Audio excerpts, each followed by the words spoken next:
ఇవాళ ఆయన మాట్లాడతాడు, ఏంటయ్యా ఇచ్చాడు జగన్మోహన్ రెడ్డి, మీకు ఇచ్చిన ఇంటి స్థలం తమ్ముళ్ళు శ్మశానంతో సరిపోద్ది కదా, శ్మశానం మీ ఇల్లు శవం పాతి పెట్టుకుంటాక సరిపోద్ది కదా అని మాట్లాడాడు.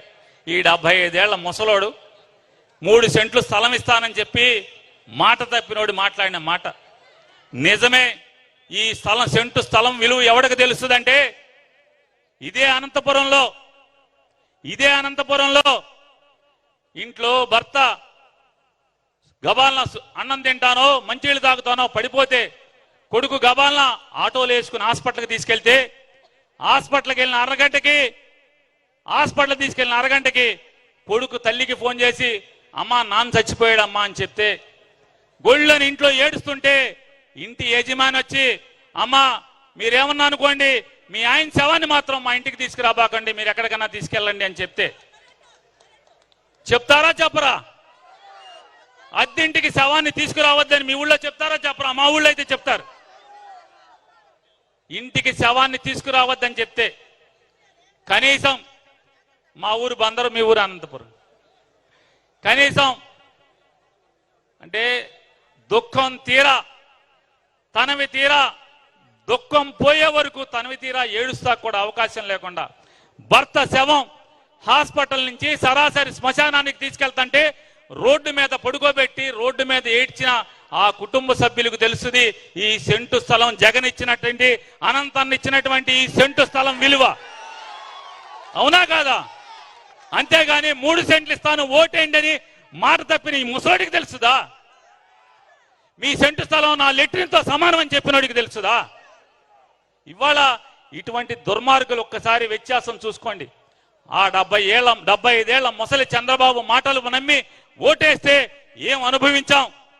ఇవాళ జగన్ 50 ఏళ్లు కూడా నిండినటువంటి కుర్రాడు, అరే రాజశేఖర రెడ్డి కొడుకు కదా అని చెప్పి నమ్మి మనం ఓటేసినందుకు 50 ఏళ్ళు 5 పదులు నిండని కుర్రాడు ఏం చేసి చూపించాడు. ఈ రాష్ట్రంలో 12,000 కోట్ల రూపాయల డబ్బులు పెట్టి స్థలాలు కొని 31 లక్షల పైచిలకు మందికి నిరుపేదలకి, అరే పక్షికి కూడా ఈ చెట్టు మీద ఉన్నటువంటి పిట్టకు కూడా గూడు కట్టుకుందామని గూడు కడుతుందే, అట్లాంటిది చచ్చేలోపు ఒక్కసారైనా సొంత ఇంట్లో నిద్రపోయి చచ్చిపోదాం, ఒక్క ముద్ద తిని చచ్చిపోదామని ఆశ తీరకుండా చచ్చిపోయే లక్షలాది మంది కోరిక తీర్చినటువంటి జగన్ గొప్పోడా? ఈ 75 ఏళ్ళు మనోళ్ళలో చెమ్మమ్మ మానుకు వచ్చినటువంటి వయసుకి వచ్చినటువంటి ఈ చంద్రబాబు లాంటి మనకు కావాలా? మళ్ళీ వాళ్ళు అడుగుతున్నాడు మళ్ళీ నాకు ఓటేయండి అని. మరి 2014 నుంచి 19 దాకా నువ్వే ఉన్నావు కదా, ఇవాళ ఆడవాళ్ళందరికీ ఫ్రీ బస్సు అని చెప్తున్నాడు. మరి 14 నుంచి 19 దాకా ఫ్రీ బస్ ఇచ్చావా? ఇవ్వలేదు కదా. డ్వాక్రా వాళ్ళకి డబ్బులు వేస్తా అన్నావు, వేసావా? రైతులకు రుణమాఫీ అన్నావు, వేసావా? మరి రేపు బస్సు ఇస్తావా?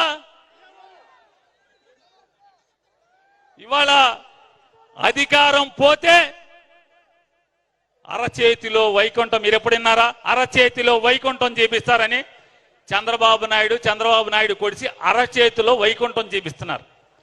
మరి 14 నుంచి 19 దాకా ఇవాళ చెప్పిన 6 హామీలు ఏమైనాయి? అప్పుడు కూడా హామీలు ఇచ్చావు కదా. పవన్ కళ్యాణ్ బొమ్మ, సినిమాలు చూడరా మీరు? పవన్ కళ్యాణ్ బొమ్మ చంద్రబాబు బొమ్మ వేసి ఇంటింటికి పంపించాడు కదా. ఇది నా హామీ, 600 హామీలు, 3 సెంట్లు స్థలం ఇస్తాను, డ్వాక్రా అక్క చెల్లెళ్ళకి రుణం బేషరతుగా చేస్తాను, రైతులకి రుణమాఫీ కూడా కాదు, వ్యవసాయం కోసం తాకట్టు పెట్టినటువంటి బ్యాంకులో ఉన్న ఆ ఇంటి ఇల్లాలు నగలు కూడా నేనే వదిలించుకొస్తానన్నాడు. తాకట్టు వాకట్టు అయింది. మీ దగ్గర వాకట్టు అంటారు, ఏమంటారు? వేలం అయిపోయింది. తాకట్టు వేలం వేసేసారు బ్యాంకోడు. చంద్రబాబుని నమ్ముకుంటే పుల్లు క్రాబు, కచ్చక్కర్లా పుల్లు క్రాబు కొడతాడు. ఇవాళ ఏమండి ఏదోటి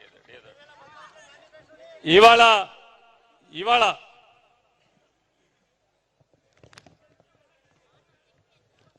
మొన్నటిదాకా చెప్పాడు బాధుడే బాధుడే. మీ ఏపు వచ్చారా? ఊరికి ఒక పసుపు జెండా వచ్చుకుని బాధుడే బాధుడే నడుచుకుంటా పోయారా? ఏంటయ్యా వీళ్ళు చెప్పేది? జగన్మోహన్ రెడ్డి గారిని వేరే రకంగా విమర్శించలేకపోతున్నాడు, ఏం తప్పు పట్టలేకపోతున్నాడు, పథకాల్లో తప్పు పట్టలేకపోతున్నాడు, మా తెలుగుదేశం వాళ్ళకి పథకాలు ఇవ్వట్లేదని చెప్పలేకపోతున్నాడు. అసెంబ్లీలో చెప్పట్లా, బయట రోడ్డు మీద చెప్పట్లా, ఎక్కడా చెప్పట్లా. లంచాలు ఉన్నాయి దీంట్లో, ఈ పథకాలు ఇచ్చే దాంట్లో లంచాలు ఉన్నాయని చెప్పని ఎక్కడా చెప్పలేకపోతున్నాడు. ఎందుకని? ఆఖరికి జగన్మోహన్ రెడ్డి మీద విషం చిమ్మేటువంటి చంద్రబాబు కూడా ఈ పథకాల్లో లంచాలు ఉన్నాయి, లంచాలు తీసుకుంటున్నారు. గతంలో జన్మభూమి కమిటీల ద్వారా ఇంటికి 30,000, పెన్షన్కి 3,000 ఇట్లాంటి లంచాలు ఎక్కడా లేకుండా పోతున్నాయి. ఒక్క నయా పైసా లంచం లేకుండా 2,45,000 కోట్ల రూపాయల్ని ఇంతమందికి పంచిపెడుతున్నాడు అనే దాంట్లో ఒక్కరోజు తప్పు పట్టట్లా. ఏంటంటే రేట్లు పెరుగుతున్నాయి, జగన్మోహన్ రెడ్డి గారి దగ్గర రేట్లు పెరిగిపోయినాయని మాట్లాడుతున్నాడు.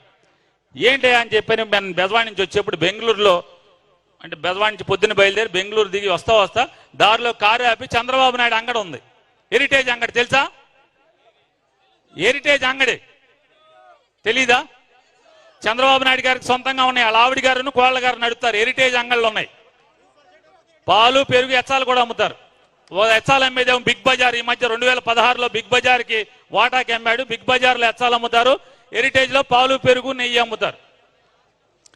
వెళ్తే బెంగళూరులో ఆగి అడిగాను, 1/2 లీటర్ పాలు ఎంత అండి అని. 30 రూపాయలు అండి అన్నాడు. 30 రూపాయలేనా? 35? ఎక్కడా? 35 రూపాయలు అన్నాడు. 1/2 కేజీ నూనె నెయ్యి ఎంత? 1/2 కేజీ ఇక్కడ నెయ్యి ఎంత ఉంది అనంతపురంలో? 400. అక్కడ 399 రూపాయలు చెప్పారు. నాకు ఊరికే ఏది పడితే అది మాట్లాడుకో. మనం కూడా అబద్ధాలు మాట్లాడుకోకూడదు, నిజాలు మాట్లాడుకోవాలి. తెలంగాణ అంటే ఏమో ఇవన్నీ అబద్ధాలు చెప్పి లీటరా బందర్ నుంచి వచ్చే పని మీరే అంటారు. నిజాలు మాట్లాడుకోవాలి కదా. చెనక్కాయ నూనె మీ దగ్గర ఎంత ఉంది? చెనక్కాయ నూనె ఎంత ఉంది మీ దగ్గర? ఏమండి? కేజీ చెనక్కాయ నూనె. పామాయిల్ కాదు, చెనక్కాయ నూనె. పామాయిల్ కాదు, పామాయిల్ సన్ఫ్లవర్, చెనక్కాయ నూనె అడుగుతున్నా. 100 కాదులేవా, 160 లేవా? నేను రాగానే మళ్ళీ అనంతపురంలో అడిగాలేవా, నాకేం తెలుసు. లేకపోతే ఏమంటే అక్కడ 159 ఉంది, ఇక్కడ 160 రూపాయలు ఉంది. కందిపప్పు, మీరు కందిపప్పు అంటారా? మీ దగ్గర ఏమంటారు? మా దగ్గర కందిపప్పు అంటాం. కందిపప్పే కదా. కంది బేడలు, కందిబేళ్ళు అంతేనా? కందిబేళ్ళు కేజీ 155 రూపాయలు అన్నారు. 155 అన్నారు నేను అడిగితే బెంగళూరులో. 120 అనంతపూర్లో. ఎక్కడ రేట్ ఎక్కువ ఉన్నాయండి? చక్కెర, లూజ్ చక్కెర, ప్యాకెట్లో కాదు, లూజ్ చక్కెర కేజీ 42 రూపాయలు బెంగళూరులో. ఇక్కడ 41 ఉంది. అనంతపురంలో కూడా వచ్చి అడిగాను, ఇక్కడ 41 రూపాయి ఉంది. ఎవరు బాతున్నారు ఇప్పుడు? ఎవరు బాతున్నారు?